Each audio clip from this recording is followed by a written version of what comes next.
Minder vis in de Oosterschelde en omwonenden die niet blij zijn dat iedereen straks zijn eigen windmolen kan neerzetten. Dat en meer nu in ons weekoverzicht. De afvalinzameling loopt niet in alle Zeeuwse gemeenten even vlekkeloos. Maar Middelburg spant de kroon. Het gescheiden inzamelen van plastic, metaal en drankkartonverpakkingen, het PMD-afval, is daar een zorgenkindje. Tot voor kort was dit zo vervuild met afval dat er helemaal niet in thuis hoort, dat het allemaal werd afgekeurd en alsnog in de verbrandingsoven belandde, waardoor de gemeente ook veel geld misliep. Maar de Zeeuwse Reinigingsdienst schiet de gemeente nu te hulp. Vorig jaar rond deze tijd werd al het PMD-afval van Middelburg nog afgekeurd. Het kostte de gemeente in 2023 400.000 euro, terwijl PMD-afval normaal gesproken geld oplevert. Daarom wordt het Middelburgse plastic afval voorlopig opgeschoond in Goes door de Zeeuwse Reinigingsdienst. We hebben te hoge vervuiling in het verleden en door die opschoning kunnen we die vervuiling terugbrengen tot aanvaardbare proporties en kan het afgevoerd worden om gerecycled te worden. Er zat toch ook nog wel veel goed plastic tussen. Dus door die hoop strijdend dachten wij van ja, we moeten toch gaan kijken hoe we zoveel mogelijk goed plastic kunnen redden eigenlijk. En hoe we de afkeur een beetje kunnen inperken. We halen nu uit deze vrachten bij Middelburg halen we 15-20% verontreiniging eruit. Hoewel Middelburg dat opschonen moet betalen, levert het opgeschoonde PMD-afval nu wel geld op. Vorig jaar werd het hoofdzakelijk afgekeurd en moest het afgevoerd worden als restafval. Nou, afvoeren als restafval tegenover de opbrengsten die schoon materiaal is het 500 euro. Dus het is zeker rendabel om dat te doen. Er is ook veel plastic afval waarvan mensen gewoon niet weten dat het niet bij PMD-afval moet worden gedaan. 10% van het restafval, maar ook van dit afval, bestaat uit luiers. En we zijn nu aan het kijken of er alternatieven zijn bijvoorbeeld die we de burgers kunnen bieden. Mensen met kleine kindjes, bijvoorbeeld het project met wasbare luiers aanbieden. En ook daar denken we als de gemeente Middelburg over na. En er zijn meer oplossingen waar Middelburg over nadenkt om de vervuiling van het PMD-afval te verkleinen. We gaan de mensen gele zakken opsturen. In februari hebben we dat gedaan, doen we dit jaar nog 1 keer. Daarnaast gaan we de distributiepunten van de gele zakken sterk uitbreiden. En gaan we ook heel erg veel communiceren richting inwoners wat wel, wat niet in het PMD mag. Maar volgens Marinissen is er nog meer nodig. Je moet aan huis gaan ophalen waar je kan detecteren van wie het afkomstig is. Anonieme containers, verzamelcontainers, onder of bovengronds, maakt eigenlijk niet uit. Ja, die zijn per definitie oorzaak van verontreiniging. Werk aan de winkel dus voor Middelburg. Ik hoop dat we voor de zomervakantie de maatregelen richting de inwoners, de communicatie richting de inwoners met name, dat we dat in gang kunnen zetten. En daarna gaan we kijken van of er andere alternatieve inzamelsystemen zijn waarbij we nog beter kunnen controleren bij de mensen thuis al in de container bijvoorbeeld of de PMD niet vervuild is. De resultaten zullen voor het eind van dit jaar al te zien moeten zijn, want het opschonen van het PMD-afval gebeurt alleen dit jaar.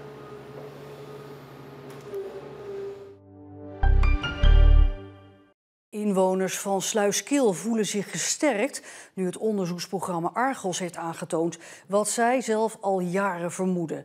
De industriële vervuiling rond het dorp tast hun gezondheid aan. En verder onthult het programma dat een van de omliggende bedrijven zich niet aan de wet houdt als het gaat om de opslag van stoffen die weg kunnen waaien. Inwoners van Sluiskil klagen over stofoverlast. Het zou mede veroorzaakt worden door het bedrijf hier achter mij, Heros. Mensen willen nu dat de provincie in gaat grijpen om een einde te maken aan die stofoverlast. Wij doen het eigenlijk niet voor onszelf, maar ook voor de kinderen die hier willen wonen later en willen werken, dat die gewoon een gezond leven hebben. En bedrijven moeten zich aan de vergunning houden en aan de regels zoals wij als inwoners dat ook moeten. Een nieuwe wet die op 1 januari is ingegaan moet ervoor zorgen dat bedrijven zo'n opslag als deze gaan overkappen. Nou, het zal niet meteen gaan lukken. Het is natuurlijk wel opgenomen in de wet. Het is beslist in de EU, in Brussel. En ik denk een wet die er is, die zal nageleefd moeten worden, want anders zou het geen wet zijn. Dan verwacht ik wel dat er zo gehandhaafd wordt dat het er wel komt. Heros heeft laten weten dat het bedrijf nog niet van de nieuwe wet wist. De provincie laat weten dat het in gesprek gaat met bedrijven en dat die zich moeten houden aan de vergunningen en regels. En de overlast voor de omwonenden moet dan verminderen. En verder schrijft de provincie dat ze samen met de gemeente Terneuzen al langer de luchtkwaliteit in Sluiskil in de gaten houdt. En dat de grenswaarden tot nu toe niet zijn overschreden. Het gaat slecht met verschillende vissoorten in de Oosterschelde. Ja, dat er amper nog ansjovis zwemt, dat wisten we eigenlijk al. Maar uit onderzoek blijkt dat die lijst nog veel langer is. En het gaat heel hard achteruit. Wat wel opvalt is dat andere vissen hun plek lijken in te nemen. Al decennia gaat de vis in de Oosterschelde achteruit. Maar de afgelopen 10 jaar gaat het extra snel. Naast ansjovis zie je vooral een afname in tong, kabeljauw, schar, school en sprot. We zien ook de totale hoeveelheid biomassa en vis loopt heel sterk terug. En dat is iets wat we al langer aan de gang is, maar het lijkt zich ook wel, het is ook wel een trend die zich recentelijk, de laatste 10 jaar, zeg maar, nog verder doorzet. Dus ja, grote achteruitgang eigenlijk. Nou, we maken ons zorgen aan de ene kant om de vis, maar ook om het systeem zelf, hè, de Oosterschelde. Wat een belangrijk zeg maar, natuurgebied is, maar ook gebied wat door mensen wordt gebruikt. Dus ja, ontwikkelingen die zijn niet altijd prettig, zeg maar. Het is al langer bekend dat de deltawerken niet bevorderlijk zijn voor de visstand hier in de Oosterschelde. Maar de laatste 10 jaar is er meer aan de hand. Er is weinig interactie meer met het zoutenwater door de Oosterscheldekering. En we zien eigenlijk, we denken eigenlijk dat dat de belangrijkste reden is, in combinatie met de klimaatverandering. Die komt er natuurlijk nog een keer bovenop. En we hebben te maken met soorten die, met een diergroep die koudbloedig is. Die reageren heel direct op temperatuur. En we denken dat dat wel, die combinatie van dingen eigenlijk achter deze grote veranderingen zit. U was niet verrast? Nee, niet helemaal, want ja, er zijn ontwikkelingen over de tijd. In de Oosterschelde liggen ook staalslakken. Of dat ook invloed heeft op de afname van de vissoorten, durven de onderzoekers niet te zeggen, want daar hebben ze niet uitvoerig naar gekeken. Het is niet alleen maar kommer en kwel. Uit onderzoek blijkt dat bepaalde soorten het juist wel lekker vinden in de Oosterschelde. Bijvoorbeeld de zeebaars, die zien wij meer, maar ook grote soorten zoals pijlstaartrog, gladde haai. Dat zijn soorten die, met name ook voor sportvissers natuurlijk heel interessant zijn, heel aansprekende soorten. En gek genoeg zien we die juist opkomen. En dat zijn, we weten eigenlijk niet heel goed waar dat nou precies mee te maken heeft. Een oplossing voor de afname van de vissoorten is er nog niet zo snel. De doorstroom in de Oosterschelde moet beter worden en er moet meer zoet water bij komen. Het is dus maar de vraag wanneer en of de schol, de schar en de andere vissen kunnen terugkeren naar de Oosterschelde. Staat de toekomst van het Zeeuwse bedrijfsleven op het spel, nu voor het zoveelste jaar op rij minder mbo'ers afstuderen? Juist deze praktisch opgeleide jongeren zijn nodig om de enorme lijst vacatures in de techniek, horeca en zorg om die op te lossen. Van de procestechniek tot de horeca en van de bouw tot aan de zorg. In tal van sectoren zitten ze werkelijk te springen om praktisch geschoolde werknemers, mbo'ers dus. En die daling van het aantal mbo-studenten, 7% daling in 5 jaar tijd, helpt dan niet bepaald mee. Een van de beroepsgroepen waar ze nu al de gevolgen merken is de ouderenzorg. De hele zorg heeft een krapte aan personeel. En je ziet in Zeeland natuurlijk een enorme vergrijzing. Dus dat betekent dat we in de ouderenzorg daar natuurlijk in meerdere mate last van hebben. En ja, mbo-studenten zijn voor de ouderenzorg heel erg belangrijk. Dus ja, met elkaar, met de onderwijsinstellingen, hebben we een hele grote uitdaging. Ook mbo-opleider Scalda baalt van de daling. Want de situatie daar is nog een stuk ernstiger dan de CBS-cijfers doen vermoeden. De terugloop is zelfs nog iets groter als je kijkt naar de verschuiving van de voltijd naar de deeltijd. Hè. Dat betekent voor ons dat wij het nog belangrijker vinden dat wij op een hele goede manier samenwerken met onze partners om alles eruit te halen wat erin zit, ook uit onze opleidingen. Een deel van de jongeren trekt voor een vervolgopleiding naar de Randstad. En ook wordt het mbo nog altijd gezien als minder dan het hbo of de universiteit. We weten op dit moment hoezeer onze maatschappij drijft op het mbo. Zonder mbo is er bijna geen activiteit, niet economisch en niet maatschappelijk. Dus we hebben die mbo's gewoon heel keihard nodig. Ik vind inderdaad dat er een soort emancipatie mag komen van de mbo-studenten. Ik noem het ook bewust mbo-studenten. Het is heel mooi om een vak uit te oefenen. En daar mag zeker veel meer aandacht voor zijn. Meer samenwerking met de bedrijven die mbo'ers inhuren en meer waardering voor praktische beroepen en opleidingen. Maar of dat genoeg is om het tij te keren, dat is nog maar de vraag. Het is vakantie en woensdag was het ook nog eens 1 mei, de dag van de arbeid. Dus extra drukte in Zeeuws-Vlaanderen met Belgen. Ik denk toch een 3 kwartier ongeveer, 3 kwartier 20 minuten toch wel zeker. Ja. Voor een ijsje? Een simpel ijsje inderdaad, maar ja, iedereen wil het, dus ja, waarom niet inderdaad. Hè, ja. 1 mei is in België een officiële vrije dag, dus shoppen of een terrasje pakken is daar geen optie. Dan maar een dagje naar Sluis. Ja, een beetje eten, een beetje drinken, winkeltjes doen. Een beetje zeg ja, je. een beetje. Ja. Geen punt voor de ondernemers die daar optimaal van profiteren. Ik hoop het. Denk het wel. Laat de kassa maar rinkelen. Tijd voor wat nostalgie dan. Op dit guldenbiljet van 250 gulden staat de vuurtoren van Haamstede. Maar er blijkt nog een guldenbiljet te zijn geweest met een duidelijk Zeeuwse oorsprong. Alleen is dat totaal in vergetelheid geraakt. Precies 100 jaar geleden kwam het in omloop. In de archiefbunker van de Nederlandse Bank, waar een omvangrijke collectie munten en bankbiljetten wordt bewaard, zijn nog vele exemplaren van het bankbiljet te vinden. Dit is hem dan. Het tientje, Zeeuwse vrouw. Een tientje met een Zeeuwse vrouw. In 1924 kwam het in omloop en is gebruikt tot vlak na de oorlog. Ook voor ouderen van nu is het een archiefstuk. Nee, ik had het ook nooit gezien. Nee. Ik ken het niet. Ik heb het ook nooit met mijn ouders over horen praten. Waarom werd er nou gekozen voor een Zeeuwse boerin? Dat is een uitstekende vraag waar ik het specifieke antwoord niet op heb. En wat ik wel weet is dat er een behoefte was aan een nieuw bankbiljet met daarop niet historische herkenbare portretten, maar juist individuele anonieme portretten. Eerdere bankbiljetten toonden portretten van mannen uit de vaderlandse geschiedenis. Dit was het eerste portret met een gewone vrouw.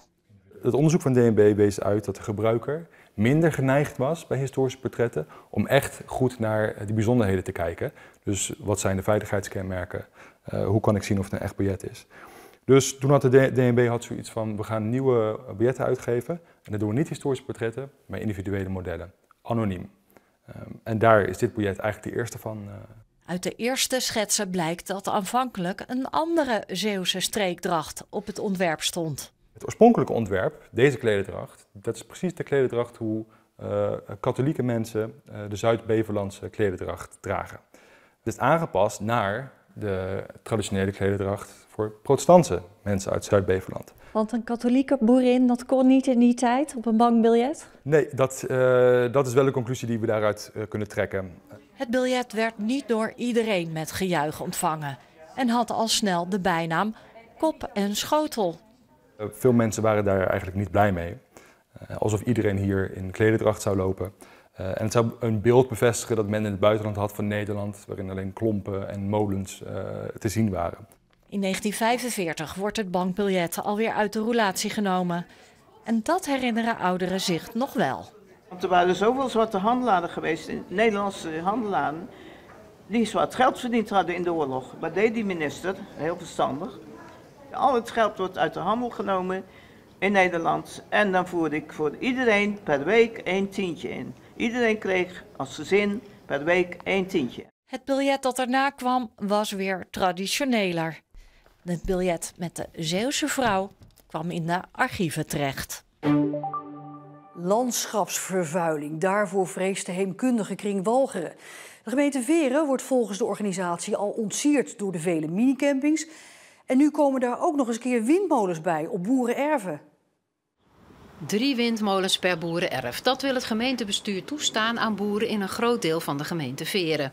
Maar niet iedereen is daar blij mee. De heemkundige kring Walcheren, die zich sterk maakt voor het behoud van het landschap, maakt zich daar grote zorgen over. In tegenstelling tot bijvoorbeeld Zuid-Beverland, waar hoogspanningsmasten de horizon vervuilen.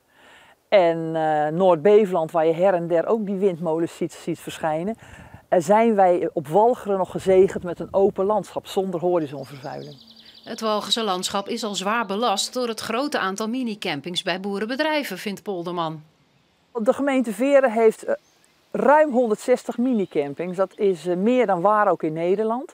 En als er dan ook nog die windmolens bij gaan komen, dan wordt het landschap helemaal volgebouwd. Je staat nu zelf voor een windmolen. Deze valt toch helemaal niet zo op in het landschap? Er zijn de meningen over verdeeld, maar straks kunnen er tot wel 3 van deze vergund worden voor 1 bedrijf. Hè? En dat wordt veel te veel. Deze windmolen in de buurt van Grijpskerken is trouwens een uitzondering vanwege een oude afspraak. De molens die de gemeente toe wil staan zullen een stuk kleiner worden, 21 meter hoog. De heemkundige kring begrijpt dat de boeren dat willen. Ja, wij zijn natuurlijk helemaal niet tegen een energietransitie. Maar we zijn gezegend in de gemeente Veeren met Neeltje Jansen. Daar kunnen die windmolens, die passen daar prima. En hoe groter, hoe beter zou ik dan bijna zeggen. Boer Piet van der Slikken uit Tolen heeft al 6 jaar een windmolen op zijn bedrijf. Zonder wind krijgen we eigenlijk voor niks. Alleen je moet iets hebben om te vangen. Dus toen hebben we geïnvesteerd in de molen om dan toch die energie om te zetten in energie die we kunnen gebruiken. Heeft u de investering er al uit? Nou, toen we hem kochten was de berekening eigenlijk ongeveer 8 jaar. En door de hoge energieprijzen heeft hij zich volgens mij wel sneller terugverdiend. Dus we denken dat we net zover zijn dat we hem terug hebben, ja. Van der Slikken heeft eigenlijk nooit kritiek gehad op het uiterlijk van zijn windmolen. Over het algemeen hoor je van mensen, zou ik maar zeggen, van goed, het is een mooie molen. Hè. Het ziet er ook natuurlijk uit, door de groene mast natuurlijk. En de houten bladen en de houten staart. Over het algemeen krijg je mooie verhalen over eigenlijk, mooie reacties, ja. Eind mei neemt de gemeente Veeren een besluit. Tegen een 40-jarige vrouw uit Hoek is vrijdag een taakstraf van 240 uur en een rijontzegging van een paar jaar geëist voor het veroorzaken van een dodelijk ongeval. De vrouw reed eind 2021 bij de sluizen van Terneuzen met een busje van haar werkgever door de slagbomen en landde op een binnenvaartschip. Er zaten nog meer mensen in het busje en een 25-jarige inzittende kwam om het leven. De vrouw had een epileptische aanval en had haar werkgever al verteld dat ze regelmatig ernstige paniekaanvallen had. De werkgever, een schoonmaakbedrijf, had daar niks mee gedaan.